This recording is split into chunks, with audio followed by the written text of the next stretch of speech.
Available. If you looked at your the material, this came from Rob Harbison, who I think we've had some material from him in the past, and I know another congregation that used this material, and they said it went well. So I'm not the best at producing my own stuff, so we're gonna go through this material this quarter.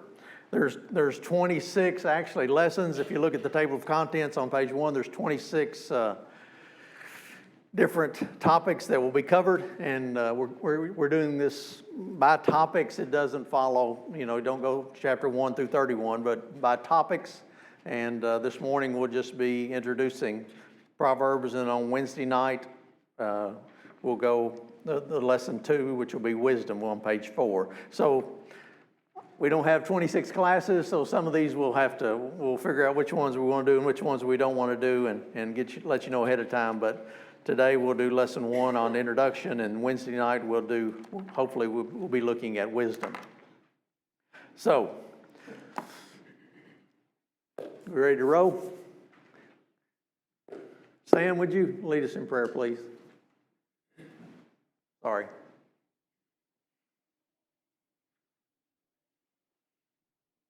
Father God, we are thankful for the blessing of this first day of the week. God, we ask you to be with our minds and help us to focus on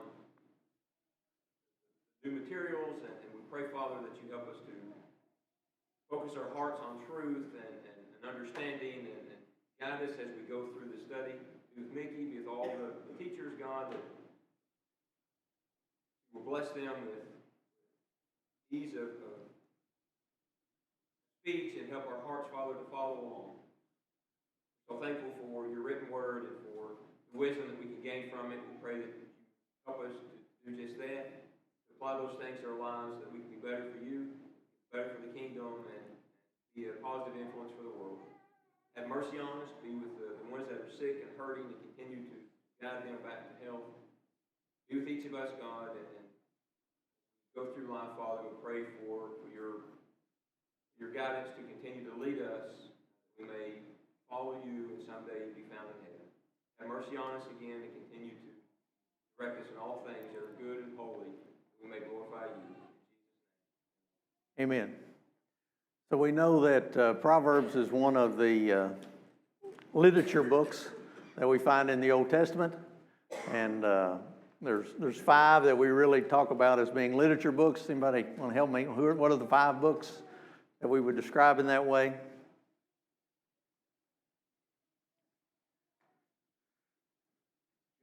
Job, Ecclesiastes, Psalms, Proverbs, and Song of Solomon. So there's 5 of those books that we would call literature books. And how many of them written by Solomon?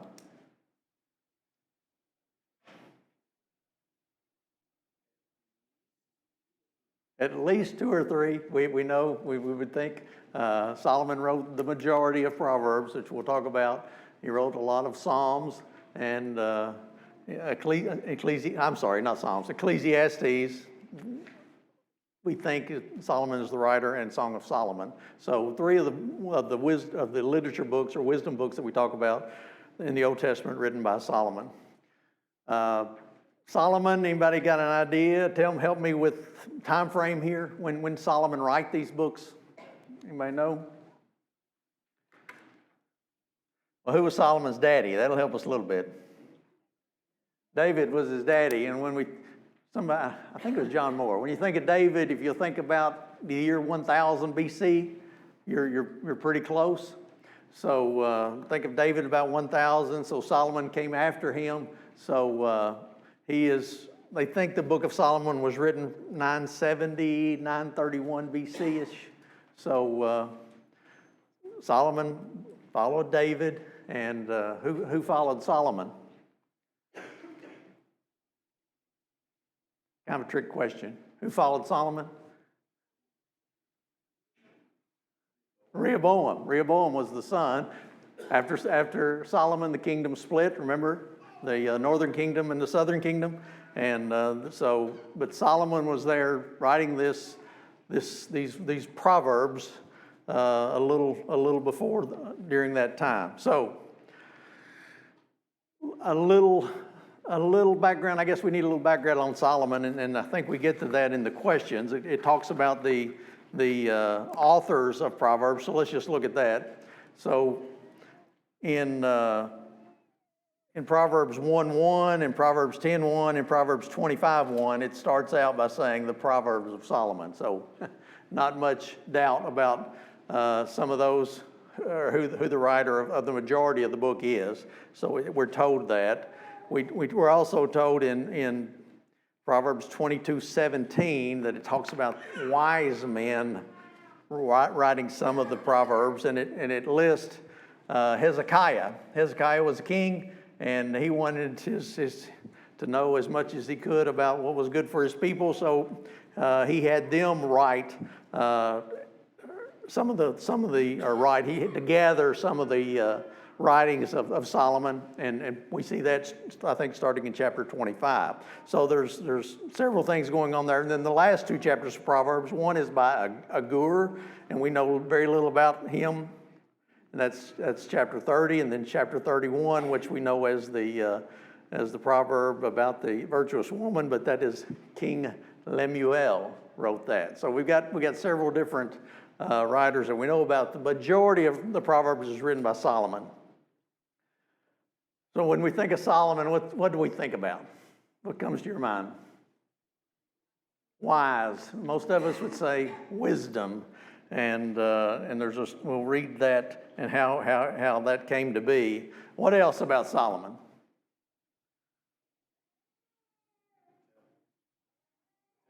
The temple. He rebuilt the temple and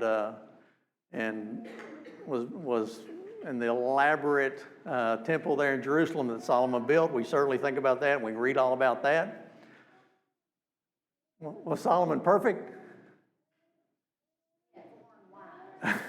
How many do you have, Judy? Don't remember? Yeah. Wendell, how many wives did Solomon have? Too many? He had 700 wives and 300 concubines. So, and we read about that in Proverbs, I think, or in 2 Kings. We'll look at that. But certainly Solomon was not perfect, and that led to his downfall, and it actually led to the kingdoms being divided by some of these foreign wives and idolatry that were brought in because of these wives. So Solomon had some problems, but let's look at 1 Kings 3 and just talk about or see how he got this wisdom.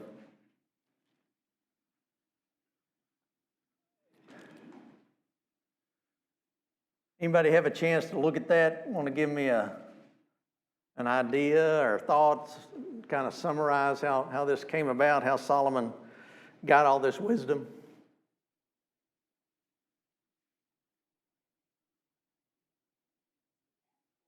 Okay, he asked for it. He had, if you start in 1 Kings 3 and starting about verse 3, it says, "And Solomon loved the Lord, walking in the statutes of his father David, except that he sacrificed and burnt incense at high places." So that's one problem that Solomon had. But the story is, now the king went to Gibeon to sacrifice there, for there was a great high place. Solomon offered 1,000 burnt offerings on the altar. At Gibeon, the Lord appeared to Solomon in a dream by night, and the God said, "Ask, what shall I give you?" And Solomon said, "You have shown great mercy to your servant David, my father, because he walked before you in truth and righteousness and in uprightness of heart with you. You have continued this great kindness for him, and you have given him a son to sit on his throne as it is this day." And then verse 7, "Now, O Lord, you have made your servant king instead of my father David, but I am a little child. I don't know how to go out or to come in." I'm not prepared to be the king over this great kingdom. Verse 8, "And your servant is in the midst of your people whom you have chosen, a great people, too numerous to be numbered or counted. Therefore, here's what he asks. Therefore, give to your servant an understanding heart to judge your people, that I may discern between good and evil. For who is able to judge this great people of yours? So God asked him what he wanted, and he said, just give me a heart to understand. Give me the ability to judge. Give me the ability to discern or know between what's right and what's wrong, because you have got a great kingdom, lots of people, and it's a great task that I have, and how am I going to do that without your help? In verse 10, the speech pleased the Lord that Solomon had asked this thing. Then God said to him, because you have asked this thing and have not asked for your life for yourself, nor asked riches for yourself, nor have asked the life of your enemies, but have asked for yourself understanding to discern justice, behold, I have done according to your words. I have given you a wise and understanding heart, so that there has not been anyone like you before you, nor shall any like you arise after you. And I have also given you what you have not asked, both riches and honor, so that there shall not be anyone like you among the kings all your days. So if you walk in my commands, keep my statutes and my commandments, as your father David walked, then I will lengthen your days. So we got this dream here, and Solomon is given this able to judge. He was given this wisdom to discern right from wrong. And because he didn't ask for anything else but that, God gave him the riches and the honor that he also, we see that he has. So that's where Solomon got his wisdom. He got it from God. So can we get wisdom like that? Where does the Bible tell us that we get our wisdom?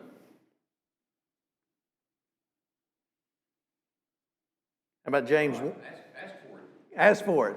And where do we see that? You know, Sam? James 1. James 1 and verse 5. We may not get the wisdom, we won't get the wisdom that Solomon had, but we can get wisdom. And James 1 and verse 5, I think it's a verse we're all familiar with. Sam, you want to read that? James 1, verse 5 through 8. If you like wisdom, let him ask of God, and give it to all men liberally, and upbraideth not. It should be given him.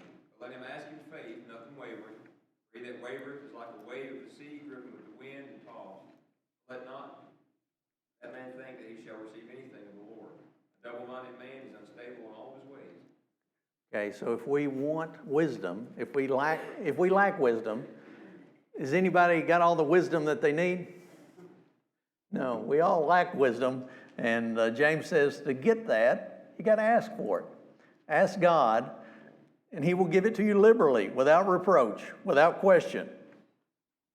But we have to ask in faith, not doubting, and we certainly have difficulties with that at times. We want to doubt instead of asking in faith. But if we lack wisdom, ask God, and we all do, so we need to be praying for wisdom. All of us need to be praying for wisdom, that we may make the right decisions and do the right things.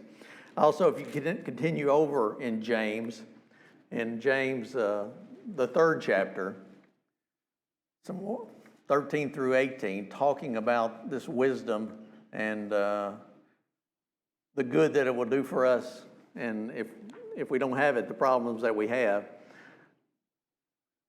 Jason, would you read 13 through 18 for us? Yes. Who among you is wise and understanding?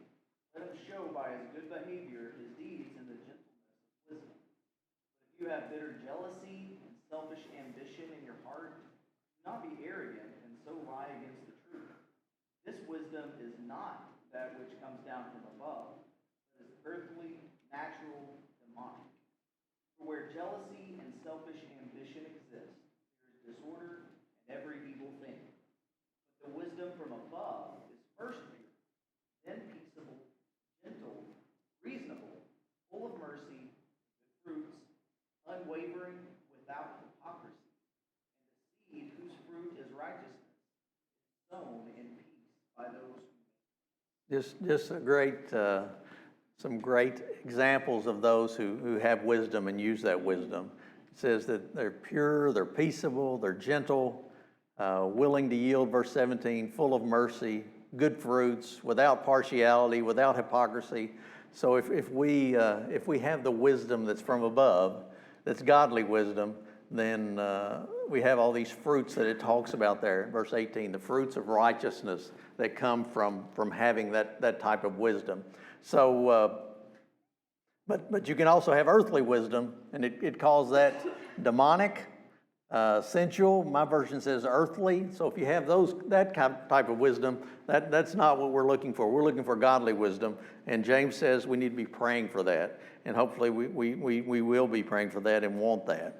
So Solomon had this wisdom given to him from God, and he was the wisest man ever, and his fame for his wisdom was spread throughout.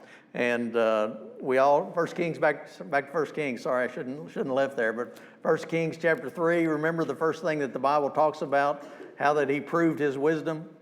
The story about the baby. Somebody, Wendell, help me with the story. Well, two babies born. Two babies born, yep. Two different mothers. One of them, the real mother, chose not to have her baby die, and it willing to give her own baby up rather than to Right. saw them two. They don't divide it equally. Yeah. And that's the bottom line. Yeah, that's so we have the two babies and the two mothers, and the mothers were prostitutes, by the way, if you remember that story. It's in 1 Kings chapter 3, 16 through 28. 1 Kings chapter 3, 16 through 28. It talks about these two harlots. They have children, have a child, days apart. One of them dies. The other one takes the other's baby, if you remember that, and take them before Solomon. And Solomon says, well, here's what we'll do. We'll just split the baby in half, and both of you can have a half. And obviously, the real mother said, no, don't split the baby. Let her have it. And Solomon said, okay, I'm going to give it to you because you are the real mother. And that was the story that started Solomon's fame. Everybody heard that. Everybody started to realize Solomon he's a wise gentleman, and we need to be listening to him. And the literature gives us chapter 4, in 1 Kings, verse 29 through 34, talks about this fame that he had. 1 Kings chapter 4, starting verse 29, says, and God gave Solomon wisdom and exceedingly great understanding and largeness of heart like the sand on the seashore. I like that, largeness of heart. Thus Solomon's wisdom excelled the wisdom of all the men of the East and all the wisdom of Egypt. And it lists some guys he was smarter than, and I'm not going to pronounce their name, but verse 32, he spoke 3,000 proverbs, and his songs were 1,005. So he had 3,000 proverbs, and he wrote 1,005 songs. In the book of Proverbs, we've got roughly 600-700 proverbs. So there's a bunch of proverbs of Solomon that we don't have, that's not in literature. In verse 34, and men of all nations, from all kings of the earth who had heard of his wisdom, came to hear the wisdom of Solomon. So, very, very, very brightest guy. God gave him this ability, and it became widespread, wide known. And 1 Kings 10 is another story talking about his wisdom. And some lady comes to learn about his wisdom. Anybody remember who that was? Queen of Sheba. What do we know about the Queen of Sheba? She was impressed by Solomon. We know she was impressed by Solomon. We really don't know much about her. They think that she was from an area of Yemen, probably. But she came, it says in verse 1, 1 Kings 10, verse 1. Now when the Queen of Sheba heard of the fame of Solomon concerning the name of the Lord, she came to test him with hard questions. So this queen came to find out if he was as smart as everybody was saying he was. It says she came to Jerusalem with a very great retinue. I need to look that word up. With camels and bore spices, very much gold and precious stones. And when she came to Solomon, she spoke with him about all that was in her heart. Anybody got another word for retinue there in verse 2? She came to Jerusalem with very great train. Okay, I guess lots of material goods, I guess. Is that what you... Okay. Yeah, I forgot, I did miss that word. Verse 3, so Solomon answered all of her questions. There was nothing so difficult for the king that he could not explain to her.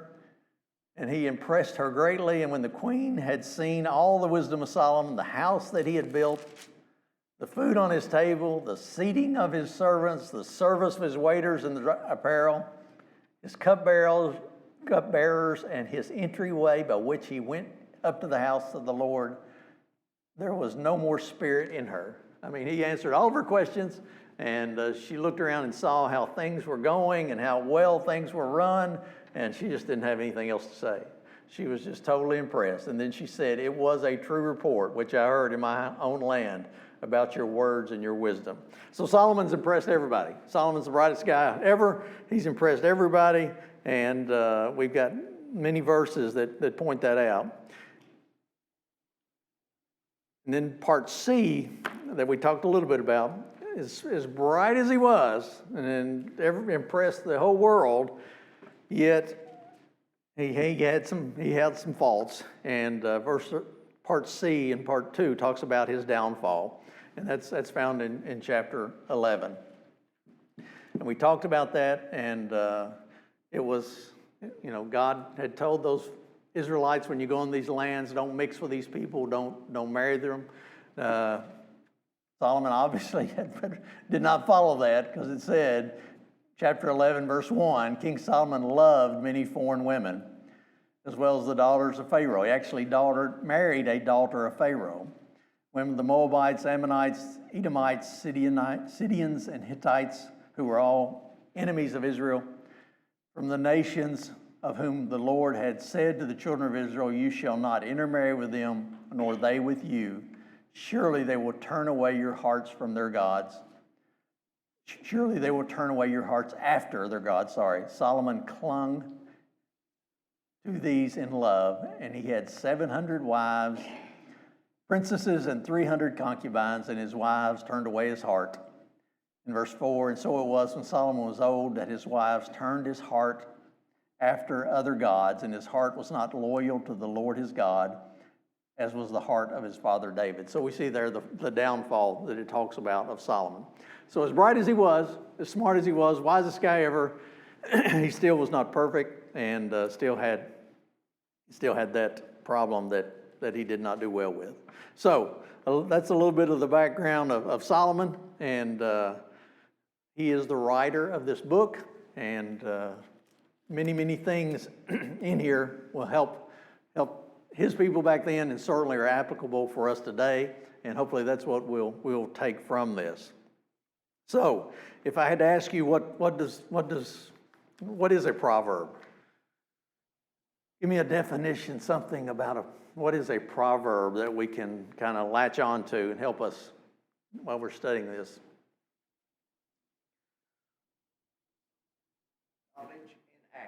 Knowledge in action, okay? That's certainly a good definition. Knowledge in action. Is it enough just to have facts and knowledge? Can you have a lot of facts and knowledge and not have wisdom? For sure. I mean, I can Google any question I have in my head, I can look up and I can get an answer immediately.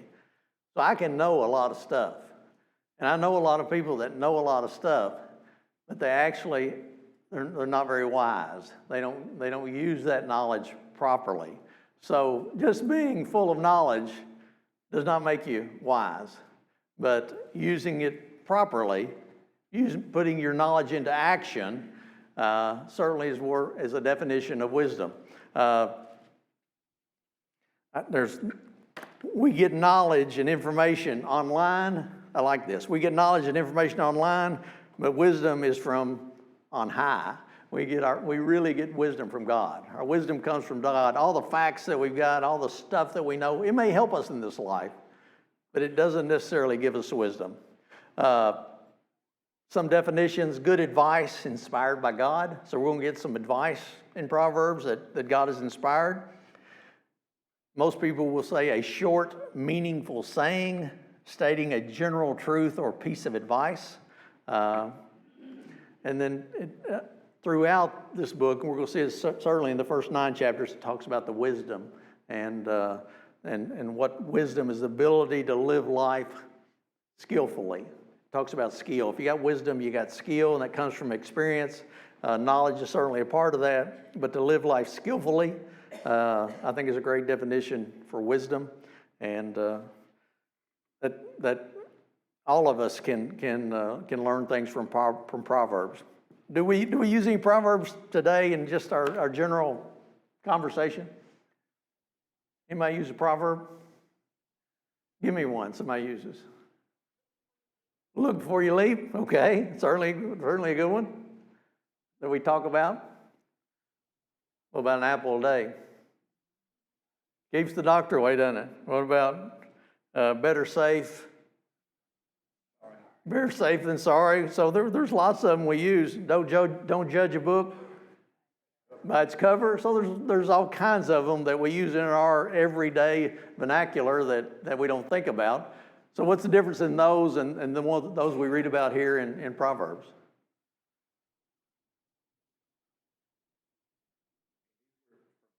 Okay, the source is God. These are from God. I mean, we can use some of these in our everyday language, and some of them may have some biblical, background in them. But these proverbs come from God.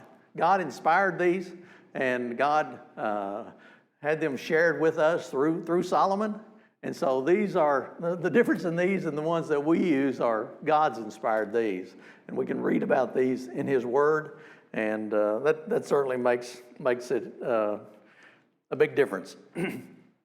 In part 3, it says, what is a proverb? The word proverb, and it uses the word Michelle there, means to be like, a comparison, noting likeness in things that may be unlike. And so we'll see that as we look through these proverbs. It compares something, said this is good, but this is evil. It gives the difference between right and wrong, good and evil, things that will help us as we struggle through this life. Part B, characteristics of a proverb. They're brief, concrete, and pithy. Anybody know what pithy means? I see that word a lot. Pithy? Concise? Yeah, concise. I looked it up, said brief, forceful, and meaningful in expression. So we have a lot of pithy statements, sayings, wise sayings that we find in Proverbs. Let's see, verse number C there. What is the main theme of Proverbs? And it uses Proverbs 4 and verse 7. So that's what Rob Harbison thinks anyway. He says the theme of Proverbs 4 and verse 7. Somebody want to read that for me?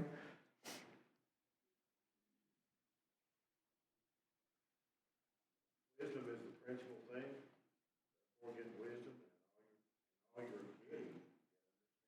Okay, so, and certainly we will be speaking a lot about wisdom, but it says wisdom is the principal thing. Lots of facts, lots of knowledge without applying it properly doesn't do us much good. But if we put that knowledge into action, as Wendell said, and we know it comes from God, then that's what Solomon tells us we need to get. Get wisdom. Don't be naive. Use your head. Get wisdom. And all you're getting, get understanding as well. So I think that's probably a good as any for a theme. And what about the purpose? Indeed, what is the purpose of Proverbs? Give wisdom to God's people. And if you look, most commentators say you find the answer to that question in the first 6 verses. So let's look at the first 6 verses of Proverbs. Give us the purpose of the book. Solomon, in the very beginning, kind of gives us the purpose of the book. And if we can understand that, it can help us to understand most of the book. I'll read that. The Proverbs of Solomon, the son of David, verse 1, king of Israel. to know wisdom and instruction, to perceive the words of understanding, to receive the instruction of wisdom, justice, judgment, and equity, to give prudence to the simple, and I've got highlighted there to the naive, to those, it's not saying those that are not smart, it just says those who are naive, to give prudence to them. To the young man, knowledge and discretion. A wise man will hear and increase learning, and a man of understanding will attain wise counsel. To understand a proverb and an enigma, and I've got mystery wrote there beside of enigma, the words of the wise and their riddles or their hidden meanings. And then verse 7, the fear of the Lord is the beginning of knowledge, but fools despise wisdom and instruction. So the fear of the Lord is the beginning of knowledge, but fools despise wisdom and instruction. Well, why would that be? Why do fools despise wisdom and instruction? They think they've already got it, don't they? If we think we already know it all, we've got a problem. This book teaches us, there's lots of proverbs that say, you never quit learning. You never stop learning. You're always growing, you're always learning. And the fool thinks he's already got it. I don't need anything else. I've got this. He despises wisdom and instruction. Then the God calls him a fool. But it talks about this fear of the Lord is the beginning of knowledge. What kind of fear is that?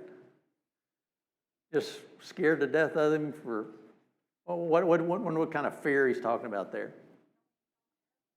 Knowing he's all powerful, certainly. He's the creator. Respect, reverence. I think those two terms are very good. We've got a reverence for the Lord. When we've got that reverence and that respect, then we're going to have that. We're going to fear the God. We're going to fear Him because He is the Creator, and because He's given us all the instruction that we have. So all that we have comes from God, and if we have that reverent fear, it says, Solomon says, that is the beginning of knowledge. And certainly, so those first 7 verses kind of give us the backdrop of the purpose of the book. Solomon's trying to say, you gotta be wise, and to be wise, you have to follow these instructions and do these things and do these simple things. A lot of them are simple things. A lot of things we'll talk about are simple things, but they'll certainly help us as we're trying to live a righteous life here on this earth. And verse E says Proverbs are intensely practical. So we'll look at a bunch of them, but they're just everyday things that we can use, and they're very short. You don't have to be a brilliant person to figure out some of these, but they're really good for all of us to understand. Part 2 there, we kind of answered the first one. How did Solomon, discussion questions, how did Solomon obtain his wisdom? And we read in Kings where he just asked God for it, and he got it. And how do we get wisdom? James tells us the same way. By praying for it, and God says He can give it to us in abundance without finding fault. Just pray for wisdom. God will help us with that. Part 2 there says, is the book of Proverbs an accumulation of many intelligent observations on life, or an inspired book of instruction important to man's moral education, or is it both? Okay, it's certainly both. I think it's got both of us. There's lots of intelligent observations in there, and it's also in a book that's inspired by God, and it's good for us morally. Lots of moral issues are dealt with in Proverbs, and Solomon helps us with that as well. Thoughts, comments, questions? I didn't bring this up, but there are some so Proverbs, the word comes, it's a Latin word, proverbium, so there's 2 words that make it up, and pro can mean on behalf of or instead of, and verba just means words. So instead of or on behalf of words. So that's why Proverbs says, the definition says that it's not a huge a bunch of words put together, but it's a small, short statement instead of a whole lot of words. And that's what the word proverb can actually, some people say that's what it actually means. A short statement, not using a bunch of words, but making a statement that is important. A short statement based on long experience, as Wendell said. A short statement based on experience of a lifetime, we'll read about that in Proverbs. Okay, number 3 there on page 3. And some of these we've kind of talked about. And every time I won't go through all these questions, but I will this morning because I know y'all haven't had a lot of time to look at them. Why are Proverbs beneficial tools for teaching and learning? Anybody got an answer for that one? Why are Proverbs beneficial tools for teaching and learning?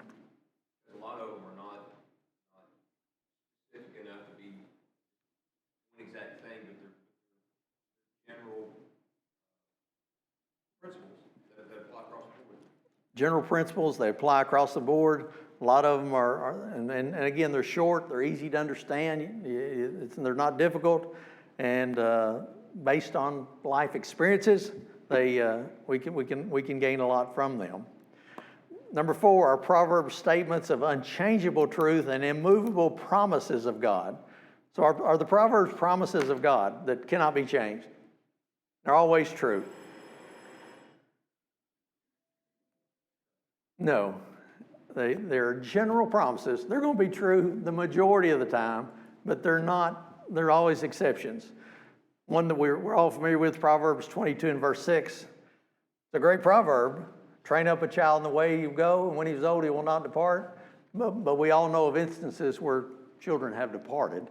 So these proverbs are almost always going to be true. They're general promises, but they're not 100%. So there may be times that you say, well, that's not true in this particular case, and that may be right. But most of the time, these proverbs are true. But they're not promises of God. They're just general statements that Solomon has made, that if you do this, then it's probably going to work out well for you, but it's not a guaranteed 100%. Any thoughts on that one? Verse number 5, what areas of life do Proverbs cover? I mean, when we go through here, we'll see that it covers about all areas of life. There's nothing that's not hardly touched in these Proverbs. And what ages is Proverbs for? Any age, from the youngest to the smallest. Anybody that can read and understand Proverbs is for all of us. In verse 6, and they span the years, locations, and cultures. They were good back then. They're certainly good for us today, and that's why we study them. That number 8 is a smart person, necessarily a wise person. We've kind of touched on that, and we know lots of people that are smart, but they surely don't use the wisdom. Knowledge is accumulation of facts. Wisdom is use of the facts to perform skills. I like that too. Knowledge is an accumulation of facts. Anybody can accumulate facts, but wisdom is the use of the facts to perform skills. I think that's a good definition as well. We read about Solomon also in Matthew 12:42. What does this statement imply about Jesus' relationship to the wisdom of the Old Testament? Somebody read Matthew 12:42 for me. Matthew 12:42. Queen of the south will rise up in this generation at the judgment with them, because she came from the ends of the earth to hear the wisdom of Solomon, and behold, something greater than Solomon is here. Okay, so talking about that Queen of Sheba there, came up from the south, and but something greater than that is here now, and that is Christ. So I think that certainly tells us that Christ's wisdom, even as wise as Solomon was, the wisdom of Christ is better is greater than Solomon's wisdom. Let's see, bell's about to ring. How about number 11? Think of a time when you use wisdom in your life. Somebody give me one of these. It doesn't have to be some fabulous display of whatever that word is. Try to think of Simple event when God wisdom helped you. Anybody got one of those? Thinking that, finest thing I ever did, married Dorothy. Okay. Wendell, if you didn't hear that, said he used wisdom when he chose Dorothy. That was the wisest decision he ever made. Now, what do you think about Dorothy? The wisest thing she can do is not to answer that. Anybody got a somewhere where you used wisdom? Got a time in your life that? Every person in here that's decided to become a Christian has knowledge. Okay. They don't have to do it. Some people there's many people I know that said they just enjoy the years of their life. Yeah. Or they do something like that. They have the knowledge, they just choose not to do it. Yeah. Everybody in here chose to become a Christian. Wisdom with that knowledge. Okay. Action to be a child of God. Yeah, great point. So all of us have heard the gospel, and we know that there's action involved in obeying the gospel, but we delay in putting that off. So we got the knowledge of it, but we don't carry it out. We don't put it into action. So we don't use our wisdom. Very good. We'll start on wisdom on Wednesday night. So if you have a chance, go to lesson 2 on wisdom, and there's lots of verses there. So there's lots of verses in these to look up. So it gives us some studying to do. So please take time and do that. And thank you for your comments, and I look forward to Wednesday night.